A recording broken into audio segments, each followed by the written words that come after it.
assalamu alaikum bandiraɓe musidɓe tedduɓe yeewa télévision Mauritanie to mbawɗo wonde wonirde jokre winde wono kala o calminama jettama bismama kadi e yewtere men ɗon kewɗen wadde so saaha ya yonti ko yewtere men noddirteɗo Tufnde Yontaabe ɗum noon saaha fo bismoɗo Yontaabe leñol hannde bismoɗo Yontaabe leñol groupe wiyete ko JBF gonɗo hen junggam ñaama wiyete ko Mamzo the King gonɗo junggam nano winde ko Las Bandi May ko adi foof Mamzo the King mi accuma calminade bandiraɓe yeewa télévision Mauritanie. Assalamu alaikum amis chers téléspectateurs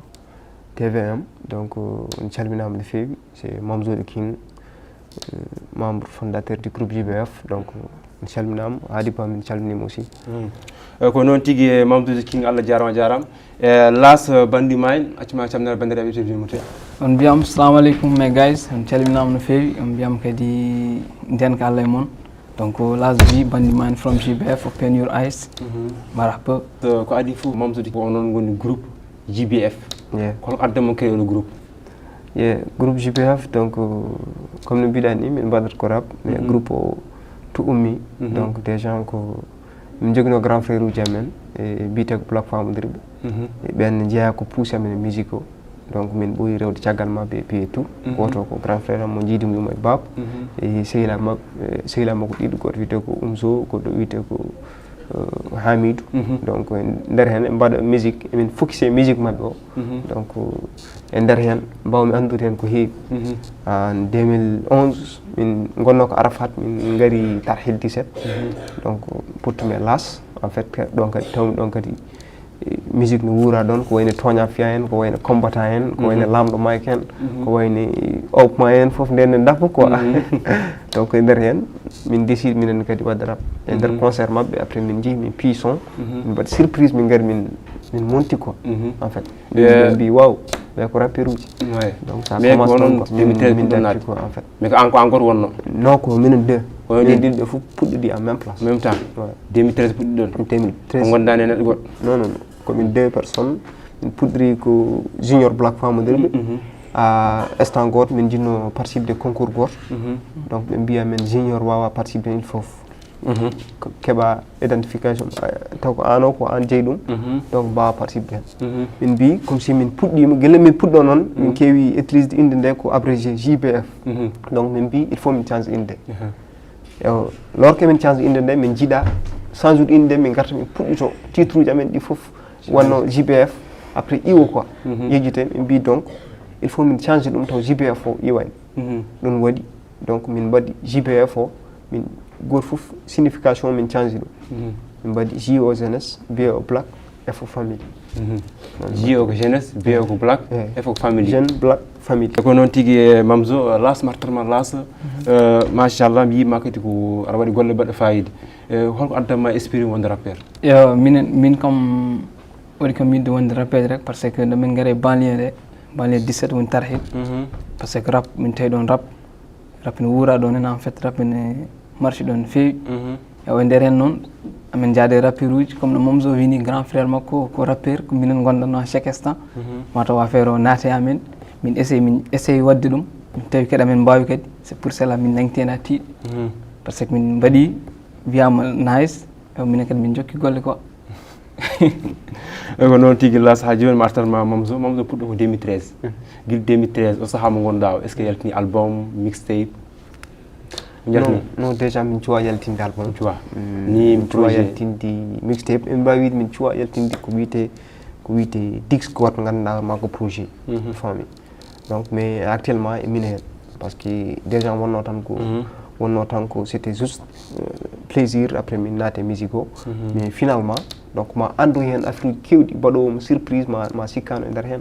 donc finalement wonko min janggi hen ha heewi donc firti idée momin joguino ndeno e musical o idée joni wona gotum en fait donc e recadrement avant addude mixtape avant addude goɗɗum pour liggade e staff et tout donc déjà min goni koye label biteɗo Haxen Record e affaire uji amin fof ko toon min mbaɗat ɗum donc staff o nanɗo joni actuellement ne timmi donc là emin mbawi wiide min gada projet mais ko ɗum min gonno e liggade et puis et tout donc projet nan e lawol inchallah. Est ce que guila puɗɗo est ce que jalti single aji keewi? jeeyi min jaltini pas mal de single jaltini pas mal de single woni 5 10 20 non ɓuuri sikki ɓuuri sikki parce que ne heewi en fait ne heewi en fait ça veut dire JBF wona to ko ngadata ko doole. Ouais, parce que déjà on mbawi wiide min jaltani mixtape mais sa ƴeewi nder compte men sa ƴeewi ma taw en jogui doole pour yaltinde ɗum mais heddoro hunde fof no waɗi no placirte en fait c'est ça ko noon tigui Mamadou King Allah jarama joni en jahat jeeɓen clip JBF wiye ene maayi joni o yiɓe garti hen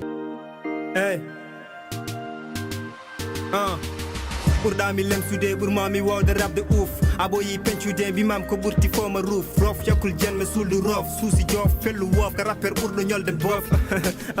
dengay rap walla dengay tasu underground trap dillaɗo wulla elle bas cuun clash demi ala accu reeno sino rap ma accu walla keɓa 7 métre gal calminoya ouf cu oh shit you know man ɗoɓe ganda sacriella colɗo rappinde jalmi molfana jala bof nigga Ey, fiya yoftaki kullu, mala yoftaki mbappa ndekay rap ne selba lay wadda wona tupak hay so hoorene jalba ey so poche ma vidi rutto pizza sada palpa ey minen ɓuri ɓe feeling ala jeddi no firim goppe hulde dedi clash wona no kirim ey biyane selbi fof wiyane maya biyade jabo fof wiyane maya mala yoftaki kullu fiya yoftaki mbappa ey biyane selbi fof wiyane maya biyade jabo fo fiyane maya mala yaftaka kullo fiya yaftaka mbabba biyade maya léegi dafa jot ku ne xam sa bopp boy bu ndaw la mun nga ma woowee pap li may teg soo ko tegee dangay xam du benn bandi mayen zéro pen may baayu rap koɓe mofti kone hayde JBF ma uro arduɓe dolɓe ganda sese ndutti pusi wuro yoɓe nattuɓe jaltaɓe kawre amin boowal ɗaprim ko an wawi taw rap ma yaltani boowal to gonmi fo kampar ɓeɗa parni sentinelle custo fo yo armo suusa ONL bandi mayen wawi rep kotinaka colonel hakkude men ko demba jat mi meeɗa yidde yo wel tikku fut walla ñol ey biyaɗe selbi fof wiyane maya biyaɗe jaba fof wiyane maya mala yaftaka kulɗo fiya yaftaka mbabba biyade selbi fof wiyane maya ko noon tigui machallah yi clip goto baɗɗo fayida clip goto machallah qualité image on yooɗi e Mamadou King ha joomum artama par ce que clip o min de kadi mbi waw mi retour JBF par ce que en gandi wuuro ngo actualité joni o onon instant goto o natti haalede o deƴƴi par ce que o garti doole pourquoi premier clip oɗo clip yeah pourquoi parce que ko affaire goto mi poti yaltude yimɓe noddama en fait e goto fof no foti yaltude hen en fait donc là won yimɓe ne mbiya e clash o kene fuɗɗi donc won ciblaɓe hen won waɗaɓe clash won waɗaɓe clash ko ɓe poti nadde hen ɓe potani nadde hen ɓe gab ko pucci dogui bamde gabbima en fait mais min mi yirani ɗum noon en fait donc goto foof ne jogui holno yaltirta mais mboɗo wawi wiide kadi yimɓe foof noddama hen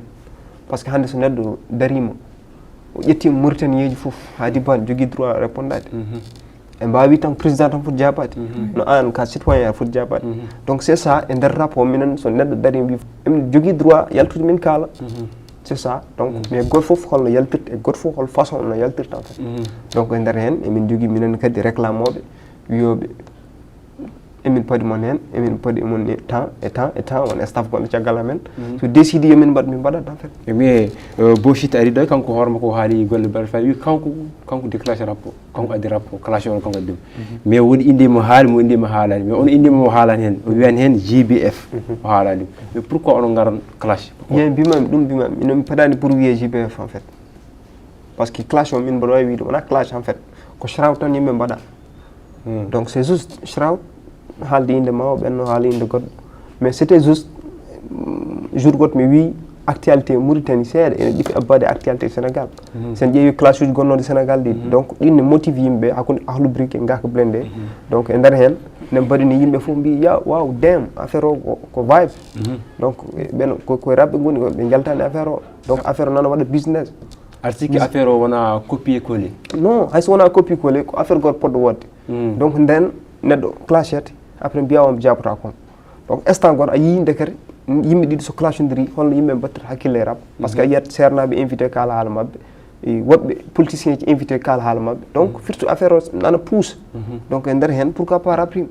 bo goto foof ene wawi wadde ɗum a faami donc en jii woɗɓe mbaɗino ɗiɗo affaire uji mais fotano ni donc koye moment goto yimɓe gandi affaire o no waɗi fayida o waɗi donc yimɓe répondima hen joni an mo memɗaɓe joni hon jawaɗaɓe non min mi ala min ko écouter avant une maayo kay ça veut dire dum ko hunde important maw une maayo kay ça veut dire neɗɗo une maayo kay ça veut dire il faut dilla non bimami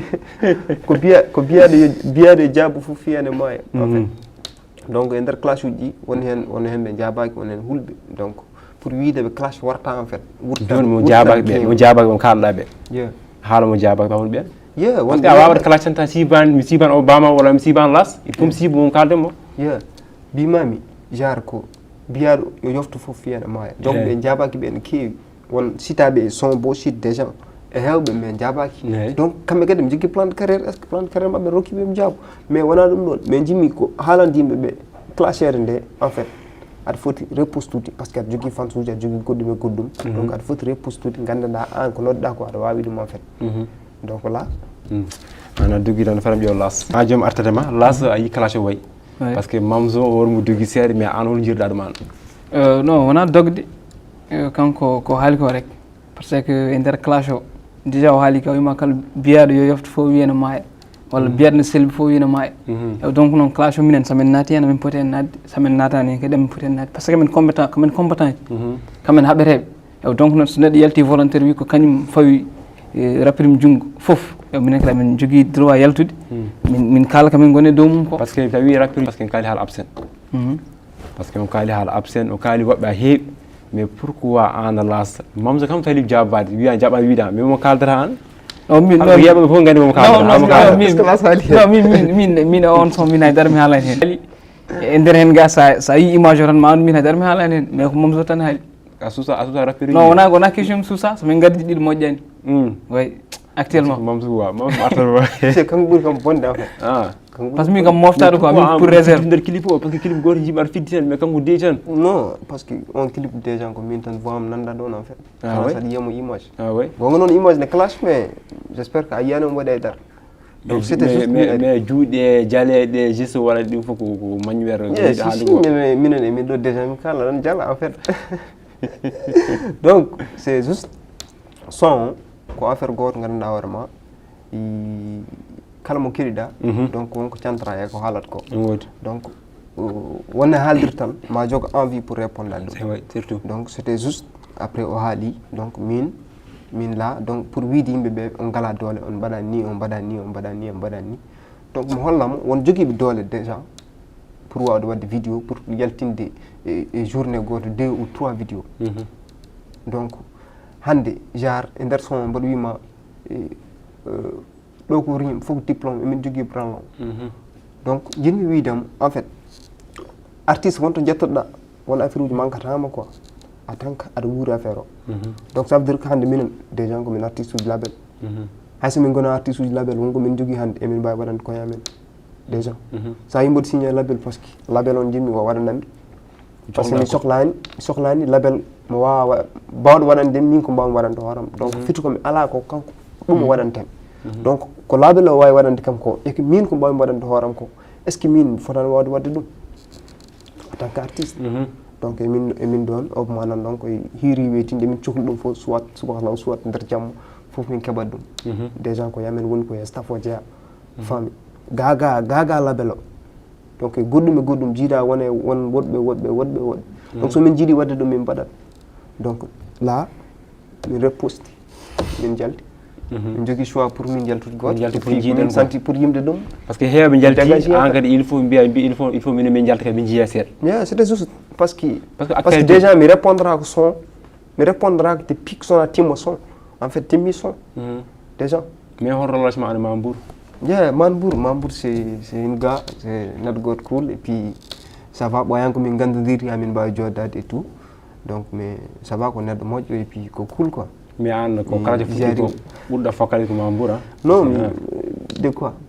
pourquoi Mambour tan ɓurɗa fokkade parce que actualité jiiɗa fof jiyama wonde Mambour non min koye photom profil jiiɗa e Mambour mais ko e nder photom profil o ko nder hen poste mbimi so timmi de temps j'aime après mami yaltin ka donc timmi yimɓe mbi kam timmi nelde kam de message e wat feere ko mbaɗa ko mbi gorko konngol mum la mi rokkat ko mbimi ko ɗum ɗo machallah joni en jahat jeeɓen clip reflen clip ko to baɗɗo fayida ko groupe JBF machallah ɗum ɗo jeeyen garten hen doko rim fok diplôme emin jogi branlon grand long ngoppe fende boy HMR wana label ko studio mo ala ingénieur de son yel tumbaden back to back sada jogi fond et puis mi yida ko lel yo art de fit no mi yabi son soti mani son a jabata ko men hala ma reflect gollo kama susa wulde men wonan ma defet par jay dole katapet ala bernde ka fake wadani carrière hidi boski jam ka bambado ketch kumpa ma museki lawol boya wowi ko we bido ne nyama kalis rap tawne ronki carburant wala dum ko film damgal mala jam fi kalbe motivation nawda futa mbada marché ambulant memin pami boy ko mawne wambuma abu yemin pami boy darno koyde marapu army holle rap get flow mo fake first note lyrics bada metaphor the punchline ko de elle ay clue goto machallah baɗɗo fayir kalti image on yooɗi mon joni mamzo martarma an mamzo ji clip o machallah reflet o par ce que mi yi kadi même hen oɗo kam ko leeri o wiyete absent par ce que mbiɗa absent yo yoft pourquoi non yo yoft en fait ko kanko déjà posti chaîne makko après nder page makko o wi guila fuɗɗe rap omo yiye depuis mais ɓurata 2-3 comme ça ɗi nafire uji mais o yoftata ko yimɓe paam o yoftata so wona timma 24 72 heures non so wona timma son complet après min je me suis dit mi heeɗi mi son uji makko ɗi parce que peut-être parce que hollata ko jogui ko yimɓe ngala ɗum et puis ko wawi ko capacité o jogui yimɓe ngala ɗum donc laami mo jogui après mi dégage en fait mi holla yimɓe on bawɗo wadde parce que ko rap o jeeya koye rap o koye game o jeeya en fait donc e nder hen même pas combien de temps pour min jaltin ɗum et puis c'est facile e weeɓe yamen wona affaire goto programme aɗo ga donc min mbaɗi ɗum taf et puis mbimo da joni hol message gokkata absent c'est message jinmi wiide tan c'est juste kañum ko game classe koye game jeeya donc hande mbaɗa wawi wiide min pour pikuji wona hande fuɗɗi en fait donc déjà sa ƴeewi ma yi quoi donc e nder hen min mbaɗi donc corrige goto ko ɓooyi depuis 2018 mbiɗa sikki fotata wonde donc déjà emin beddodiri message uji de WhatsApp kankoye gamakko goto Fadel kan fitta e darala ɗon wona affaire goto wona goɗɗum e goɗɗum c'est juste game ko hen jeeya en fait mais ko yidde wiidema tan hunde kala ko mbatta considére yimɓe et puis goto foof anda en fait min ko mbawmi waɗande kam won goɗɗo nanɗo ene wawi waɗde ɗum donc wasa kadi yirude rappeur uji ɗi maniére goɗɗo ko min tan wawi wadde ko min tan jogui temps min tan woori en fait donc goto fof jogui temps bakkade mais ya andude poɗɗa bakkade ta fanande bakkade ɗi wasude ɗi uste en fait oui surtout joni ha joni certain est ce que a joué de concert ɗo e Nouakchott mi joué pas mal de concert e Nouakchott mi joué pas mal de concert est ce que assalamu aleykum hip hop assalamu aleykum min participe en 2017 découverte plus on concours mbimami tagui min remodifie inde nde quoi min batti ɗum JBF min participe hen to kaɗo final min kaaɗi final min kaaɗi ƴetti walla ƴettani min ƴettani en fait est ce que wona kappiking forcément en baddanno par ce que forcément 2018 découverte forcément non donc découverte plus o minen ko hemin participe mais si somi trompante elle min pottino hen hay 12 forcément en fait mais kappi taw ƴetti en fait ƴetti caggal nde ƴetti nde donc découverte plus ko noon tigui Mamzo joni lasmartama lasa ji clash o machallah waɗi fayida actualité kalten an holma an hol gartam dañƴa hen min mbiyami clash o déjà han kadi waɗi affaire goto gandanɗa hoorema ko nice par ce que hewɓe wonnoɓe ɗo hen suuɗinoɓe gandanoko gandama e clash o par ce que clash o yaaji heeɗama partout en fait kadi wonen yimɓe kadi jalti hen kadi firti clash ko clash tan mais wasa wadde certain affaire uji e ken bonno walla gueɗe baɗe noon hen par ce que clash o machallah ko nice goto foof yitima hen hoore mum kadi ponnoɗo andede kadi andama nder hen donc affaire o c'est tellement cool quoi à part clash o projet goɗɗo jogɗon minen actuellement min goni koye projet mixtape mais tant que clash o koni hen minen kadi koye clash o min projet mo pour waji ɓe jande projet mo non wona heɓe jalto projet mabɓe ko clash ko ari ko natti fonction quoi non wona natti heeɗede no fewi par ce que hanka yiɓɓurɓe actualité ko clash o ko noon kañum ko noon goto fof jogui temps nde yaltinta en fait yimɓe jaltinani mais en jii artiste goto 24 cara déjà o jaltini projet makko et puis yimɓe ɗen consomme ɗum en fait pourtant kanko mataw tinani ko clash o mais wonɓe natani hen en fait mais sa jogui nadde hen e aprat hande par exemple sa felti aɗa haɓa e neɗɗo donc a anda holno yendirtema aprat joɗɗa jogoɗa classe ça veut dire onon on cuusa yaltin projet wona min cuwa wona min minen déjà classe a joni non minen projet amen so yaltude gonɗo ko yiɗi yaltin projet kise min jinɓidam minen e projet mais projet o hatta amen liggade affaire uji amen goɗɗi e minen e oɗo affaire mais hatta liggade amen affaire uji goɗɗi donc kadi wonko min goni dow mom en fait ma yaltude wona projet il faut ngokka yim projet nde yaltat ngokka titre non projet min pour yaltude par ce que minen min mbawi parce que en kulla guil projet yaltu ode insa absent memma goɗɗo memma ma mbour won sir memma ni après projet ma hanke mbiya o bama non fo région joñon bang goɗɗo yo accumi wafto non nden ɓuura wonde temps je widam jar le projet o minen min mbawi ko ajustirde quoi par ce que staff nan caggal amen hande donc ɓen décide minen min mbawi ko ajustirde min mbaɗa komin poti wadde ko min tottat kamɓe andi no yaltata taw yaltata komin ɗaani walla emin piini kamɓe gandi en tout cas nde yaltata donc min mbawi tan wadde ko liggey amen so min mbaɗi min mbiya ɓe dahe ɓe ƴeewa walla ñamminir yimɓe projet o joni an ko classe o hol jiiruɗa classe o an ye c'est positif kañum ko affaire goto nice to par ce que en jii yimɓe hannde batti hakkillaji mumen e classe o donc sa suivi hay an émission ma donc viewji ɗi nana ɓeydo à cause de classe o en fait par ce que yimɓe en gandi sa invité ɗo bosside par exemple yimɓe en gandi wonko jogoto haal toon après jaaha ƴeewoya donc firti hunde foof kala ko woni cadre ma musique o affaire o nana ɓeydo progressde ene yaara yesso donc classe o ko ari ko en jii rappeur uji aɗa wawno yaltinta soma hande wona ɗo hitande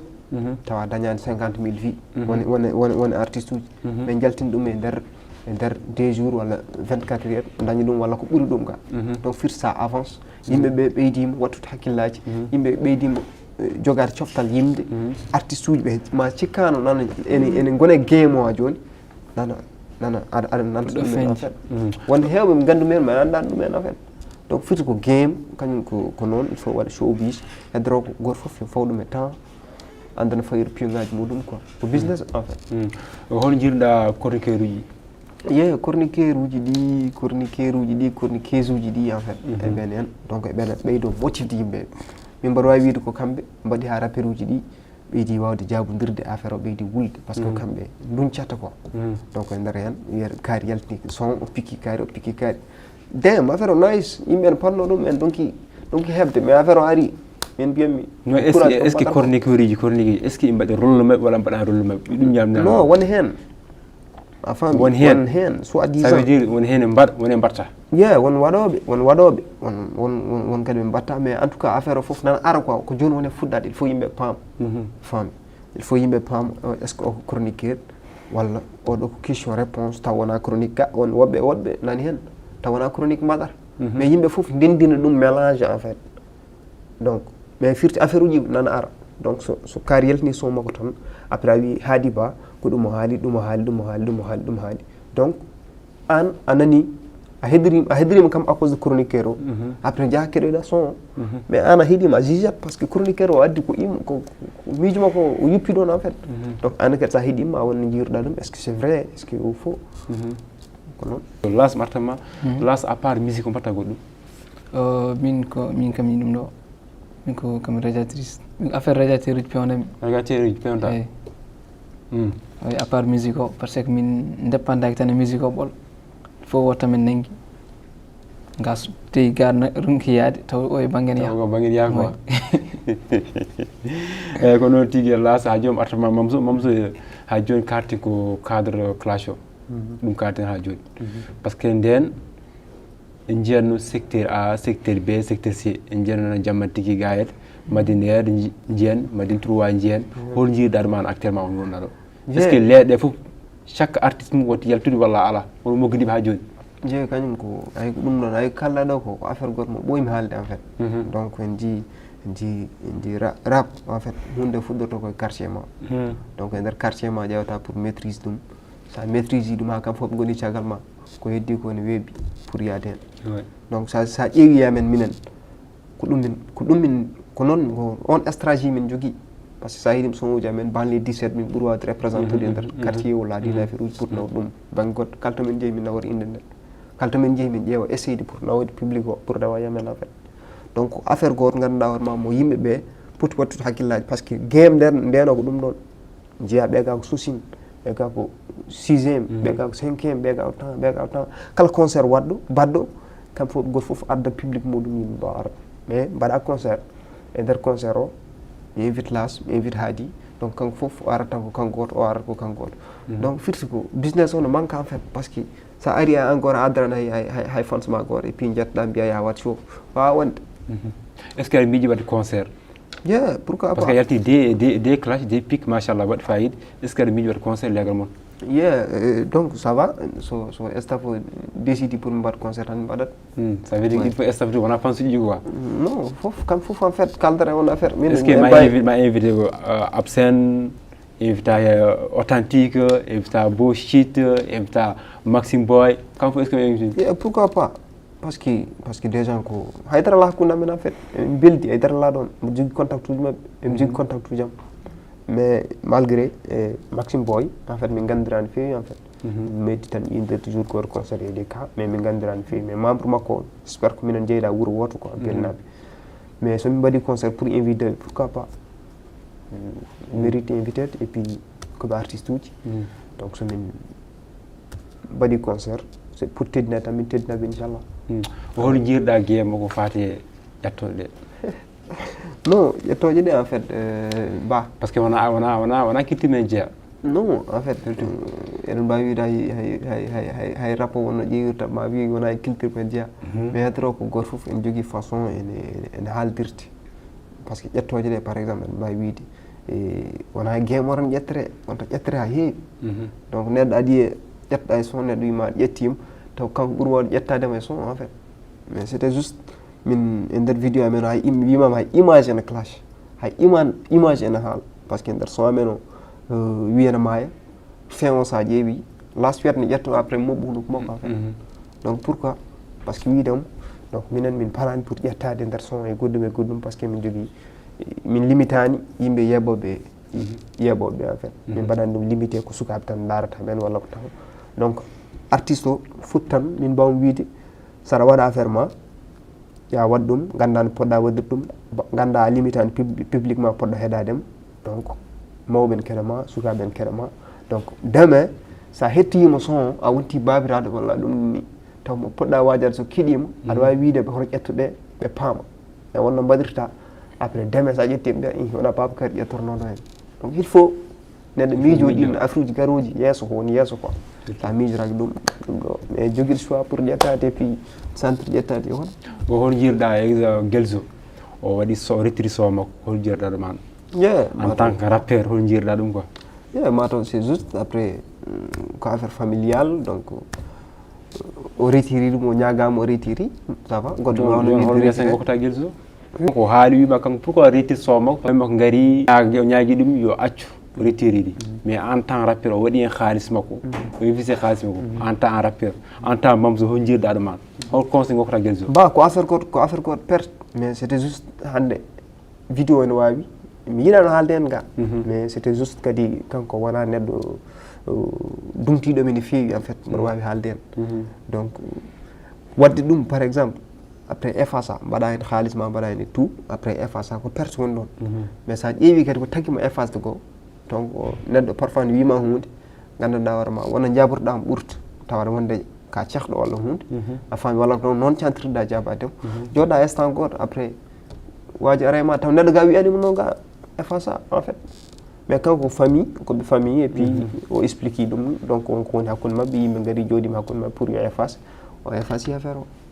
c'est ça est ce que gonɗa ɗo est ce que aɗa miiji clashement gonɗa ɗo est ce que neɗɗo yoftima neɗɗo clashima est ce que aɗa yoftora mboɗo paari las yoftoro donc min gay déjà min kaali min mbiyama actuellement minen kamen parɓe kon parɓe kamen parɓe pour yoftade foof mbawɗo wonde foof par ce que mbawɗo wonde foof mais muhim kam minen ko neɗɗo pour min clash ɗum il faut fiya ha muusa min cantir min ganda vraiment oɗo liggima après nde wawa yoftede mais so tawi neɗɗo ari rek tartima walla rewi waga banggue rewi caggal o bamani min